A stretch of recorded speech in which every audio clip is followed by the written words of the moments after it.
Hello, everyone. I'm glad to see you here virtually. How do you do? I do hope that you are very well until now. And today I will give you a lecture. And first of all, let me share first uh, the lecture itself, the material. And our topic is about how to put the visual ethnography application on product design. So, this topic is related to how we innovate our product design with the new value, not only the functionality of the product design itself, but also give some value on this product design so we can see another layers of how the product design can be accepted as the part of our daily life. Talking about design innovation here, I will explain you the very basis of what is so-called design innovation. And in this slide, we can see the complexity of the design innovation. So everybody here can see that when we try to develop our design innovation, we will involve with the other part of or another thing that related to our design itself. So design innovation based on this diagram consists of three important elements. The first element we call it technology. It will talk about the feasibility of our product design. The second element is about business viability, and the third element is about human values. It will be talk about usability and desirability of the product design. So every element itself, we can see here, there are three intersections among those elements. For example, like technology and business, we can see the intersection consists of the matters of manufacturing. This is how we can produce the product design itself into a mass production process. And then in the intersection between the technology and human values, there is the design interactivity. It means that this is the relative talk about communication and interaction between human and the product design itself. It's also involving how the visual thinking of the designer that will be delivered into this his or her product design into the consumers, and also the aesthetic and form and etc. And from the intersection between business element and human values, there is organizational behavior. It means like how we can manage the product design, including the manufacturing and another process, into a kind of good management. So it's also how we can learn how the product design itself can be accepted and fulfill the needs of the consumer itself. So there are many things to do in this kind of organizational behavior. For example, like negotiation about how this product design can be negotiated to fulfill the needs of the consumer. Sometimes not every need can be fulfilled in this kind of product design uh, because of many reasons. So negotiation means also we can make some compromising about how this idea can be accepted, even though not every needs can be fulfilled in this kind of innovation. Another example, I will put what initial Norman group define what so-called user experience or UX design. This is kind of how the interaction of the user itself with the product design encompassing all aspects. So including with the company, its services, and also its product. So the product design, it doesn't finish with this thing itself, but also it will convey some experiences, including how the company who produced this product design can be involved as the value, and can be seen in this kind of product design itself. So user experience is more complex rather than we can experience the how the product design can be worked or can be used, but also the message, the value from the company who produced this product design can be conveyed in this product, and also can be delivered to ourselves as a consumer, so we can understand what is the messages, what is the value which is uh, which is conveyed in this kind of product. So in UX is also, we can see in this diagram the complexity of the UX itself. There are also three elements that uh, be involved in this kind of what we call UX. Prototyping, as the part of functionality, is the main on top of this element.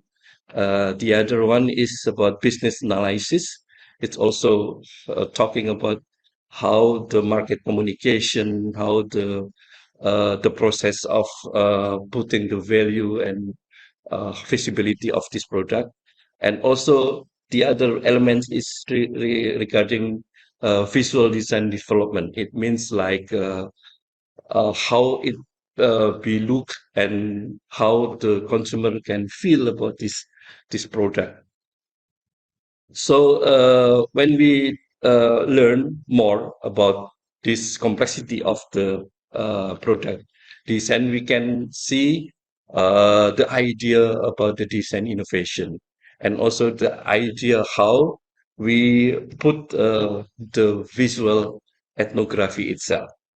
So before we go to the visual ethnography, let me explain more about the product design life cycle. So this is uh, the form of how the good product design can be seen as a life cycle process. It means like this is like a circular process of the design itself.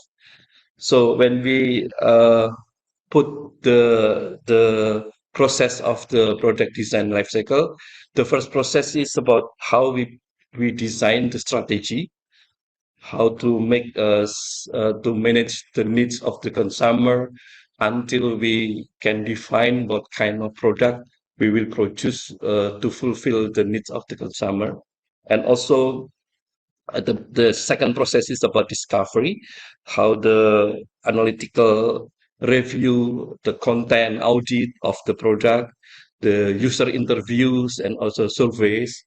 And following then is about analysis. This is the very critical basis of the life cycle of the product design, because we analyze all of the data regarding the product, about the survey of the consumer's needs, and another survey. And then after the analysis is the design process itself. We can see here there is the process, that the design process can be bring back into the secondary process about this discovery, because here if somebody want to make some innovation, so they must put the discovery process to see more deep about the objective of the product design. And then the last process is about production itself. This is involving the prototyping process, also the user testing, and then the release or launching of the product itself to the consumers. And we can see this process will be kind of cycling. So after the production, we can put again the evaluation and more innovation if we want to develop the product design more complex or have more derivation of the product itself. So we can start with the process itself from the beginning to see the other derivation of the product itself. So here, this life cycle means that we need to see the user research. In this point, we can put what we call ethnographic research and also in-depth interview. It means the contextual inquiry. It means the user research related to the contextual inquiry. We need to know more about what is the needs, and behind the needs, we can learn about the perception of the consumer, about what is their desire, what is uh, what is the thing that makes them like or love this product. So the user research is the basis of how we can put the ethnographic research as a part of how to know, to understand about the needs of the consumer. Ethnography itself is writing about people. It's quite simple to understand in the simple ways. So there are uh, four requirement that somebody want to learn about ethnography. The first is someone must be fluent in the language of the people we study, because it's like to make more easy communication and to understand more. If we have the lack of language, there will be a gap or barrier uh, into our communication. The second one is to study daily life over a long period of time. So we need to spend more time to understand the people. We can see the habits of the people. We can see their perception culturally, or perhaps the habits of this consumer. The third one is usually stay in a specific location, such as a village or a town. So observer or surveyor, they need to stay living in some certain area, which mean that this area is the place where the people or the potential some consumer live, and we can understand about the ecosystem or the habitat they live, about yeah, some rules about the habit of their daily life. And the other one is to establish mutual trust with the full range of local people. I mean, if we stay in some certain place, we know there is no barriers regarding the languages. We have a good communication. I think there will be a trust among these people and the surveyor, and then they can explain more about what is their feeling, their desire, and also perception about something. So this is the basis of the ethnographer to research the people.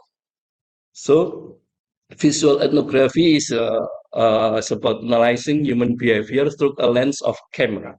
So visually, we sometimes we only have the minimum data about the people, about their habit, just from the kind of photograph or perhaps painting about these people. But we need more. We need more understand, and then the visual can be a sort of method how to capture, how to make documentation about the people. So visual ethnography here works with visual symbols through photographs and films. It means that when we see the film, for example, documentary film or fiction film based on the ethnographic value, I think some symbol, it means like what is the habit they have in everyday life regarding with the food they eat, with the outfit, what kind of fashion, and also the language, and also, some kind also the ritual they make in their daily life, for example. This is the message and the symbols that can be researched to understand what is the basic needs, what is the basic perception about life of these people. So visual ethnography is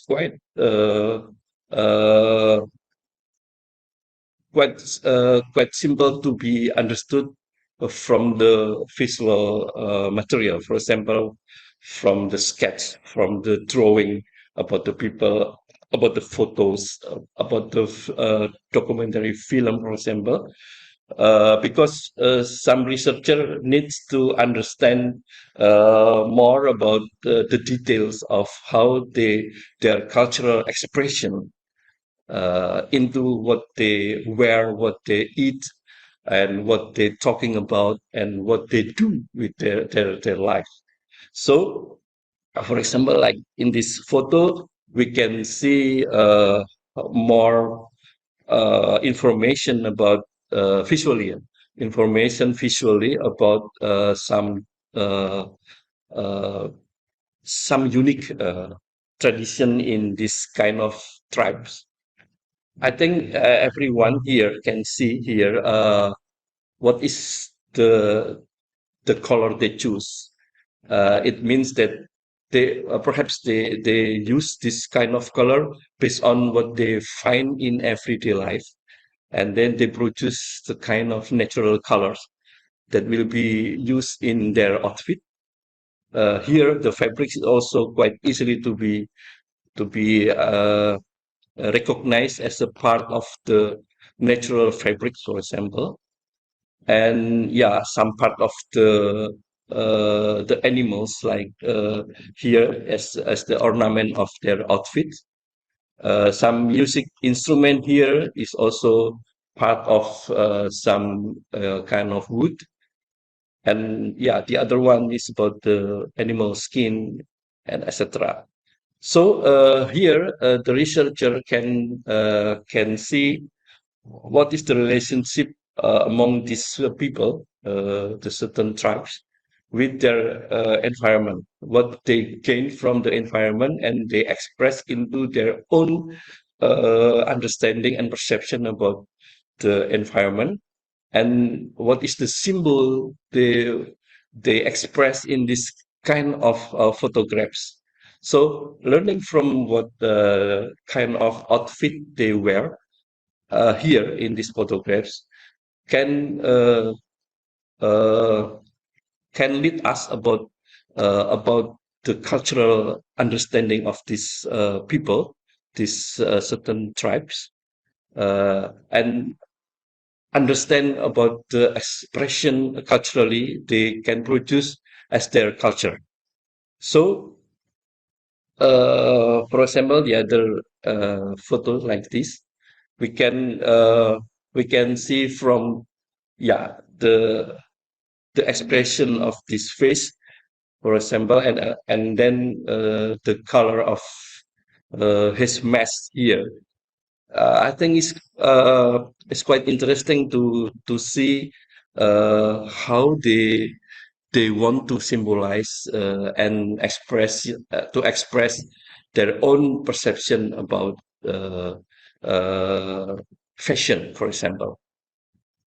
And visual ethnography help us as a designer. For example, you are the designer for this product design. You can see here the the variety and the various method of these people, these local people, uh, how to use the environment materials, the natural materials, and how they can produce the technique or method to use and to transform this natural material into their outfit. The weaving skill, I think, is the very basic and very important skills, the life skill for me, because when they can have they can apply it, they can apply this kind of skill, a weaving skill, so they can produce many kind of products. For example, like this outfit, the mask itself. The mask is also express another kind of symbol of their culture, because they already know about pretending to be somebody else. The mask itself is the symbol that something about pretending something else. I think this level of understanding of these people is quite high, because they already know about to be another one, to be alter ego, symbolized with the mass itself. And then this is also I think is Asmat tribal in Papua. And also we can see here, this is the corpus of the late ancestor of these people. From this picture, we can see the kind of ritual about the perception about the life after the death. Because here, I think they have some method to conserve the corpse of the dead body.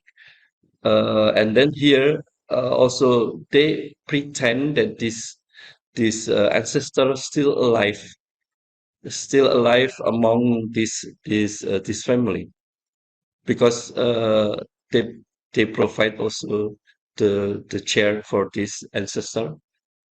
And then in perhaps in other photo, we can see what is the function of to present this mummy. I think this mummy of this ancestor to be part of some ritual.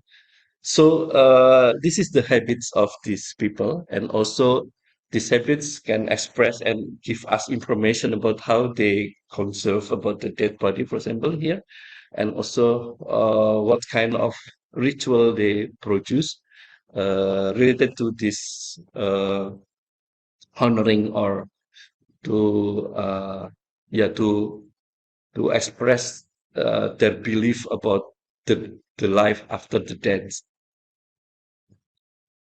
And then how we can learn about these people and how to make some design innovation when we research about the ethnography, for example. So, in a very simple way, this is this kind of the innovation of the product design in the modern needs of thing like handphone, for example, here. But the designer put a new value uh, based on uh, based on the cultural value. For example, here some expression, cultural expression from the Asmat tribe, for example, uh, they they are being used as ornament of this modern material product, for example, like handphone here, as a part of the casing of this handphone. So this is the strategy how the design innovation can put another value from the tribes they found in the ethnographic research, and quite simple how they express this value, perhaps this symbol of the tribes, into the modern product. Like here, this is Toraja is one popular tribe in Sulawesi, and they also have the very good experience about their coffee. So when we produce kind of local coffee here, and the designer have the idea about what about if we want to express the memory of the people about the Toraja ethnic into our coffee product, into its packaging. And then they put quite simple here as an ornament of this packaging, just to remind people, the consumer of this coffee, about the area, about the tribe, about the atmosphere, about the perception about the Toraja. Toraja is the origin places where this coffee come from. So I think it is the strategy of the designer to give the relationship emotionally, perhaps, or culturally, among the product itself with the consumer and the people or the place where this product came from. So also this one, yeah, researching about the local ethic come out about to understand about what is the specific or the unique element of this tribal. It means also we can make some simplifying what is the symbol of or ornament that can relate it directly to this kind of tribal. For example, in Toraja, they have very colorful and very famous ethnic design, expressing this kind of ethnic descent into their house is very popular. And also they express and put this ethnical symbol into their outfit. So everybody quite familiar when they see this kind of ornament, their memory or their perception will be directly go to Toraja, like this one. So also the photos of the traditional houses of Torajan, I think it's also quite simple to bring back the memory about this tribe. Okay, on another example, we can also put some ethnic uh, ornament into our daily life thing, like our household thing, like towel, for example.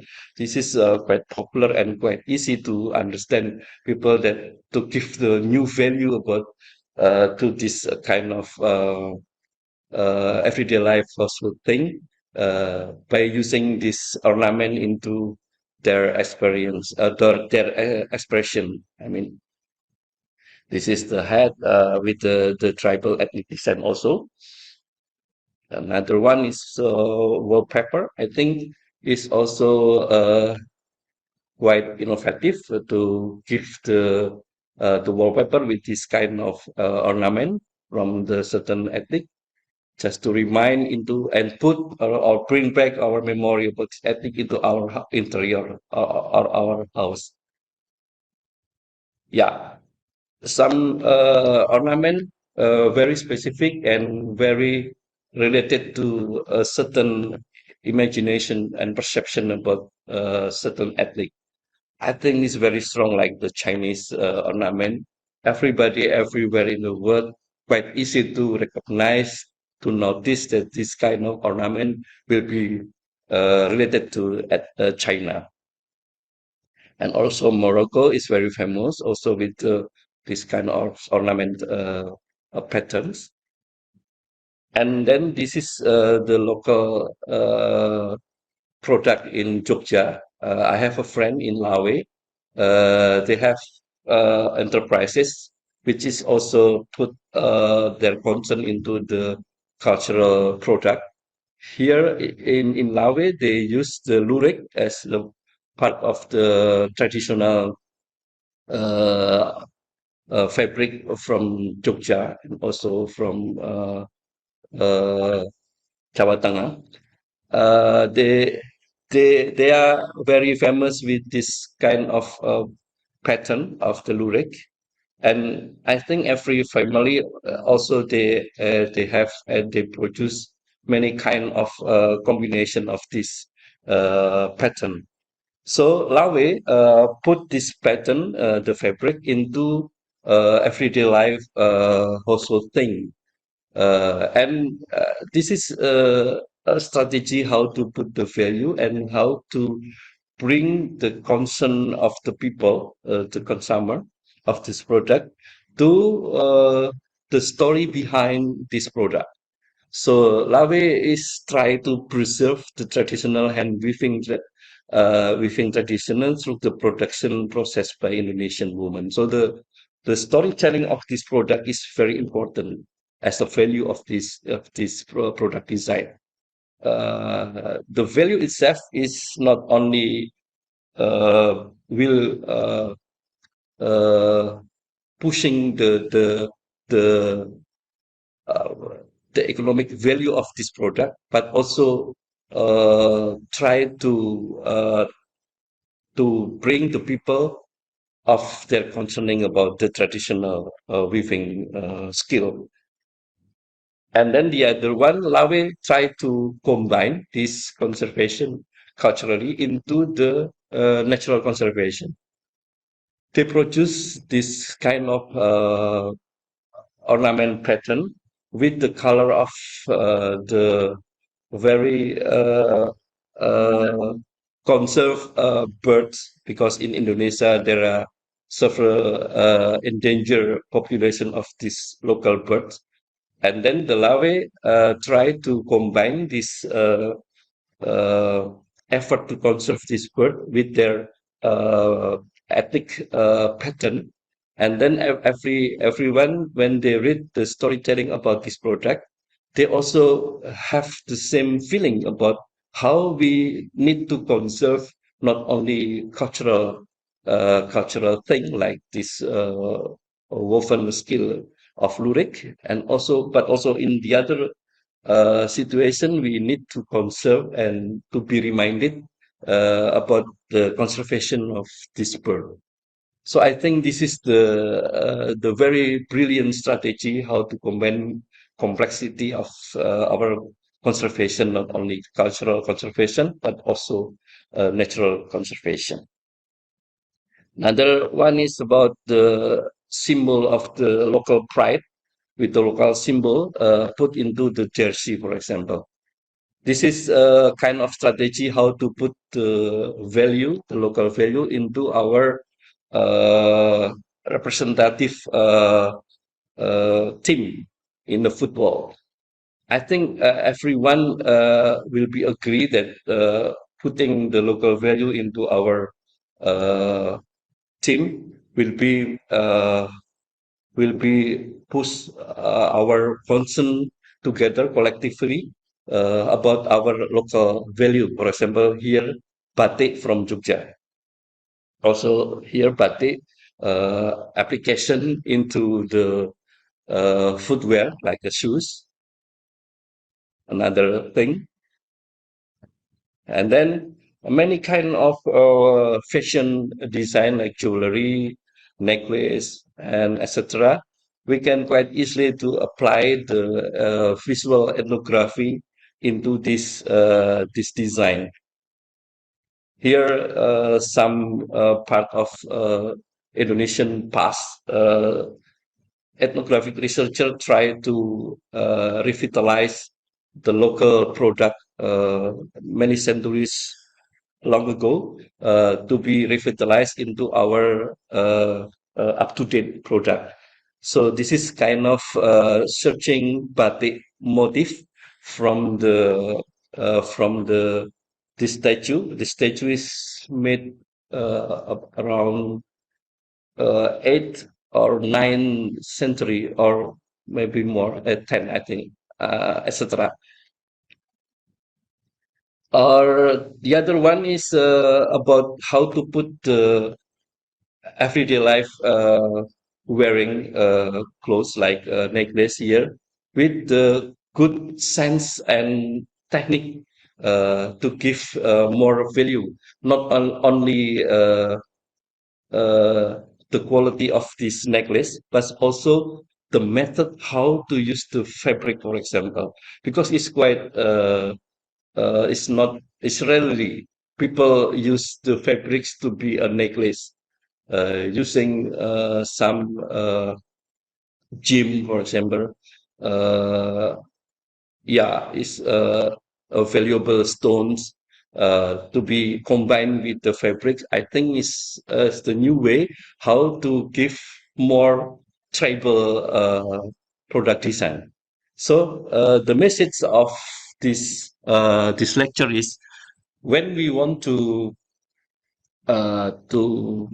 give the value into our product design, the ethnic research will be a very uh, valuable to be applied. So I think by this lecture, I want to open up our mind and our perspective about our everyday life product design with our cultural value. It doesn't mean only our culture, but also the other culture we can search and we can apply into our product design. I think this is the end of our lecture, and I do hope that you will be more concerned about our cultural conservation and also the natural conservation. Thank you very much, and good luck with your lectures. See you on the next lecture. Bye bye.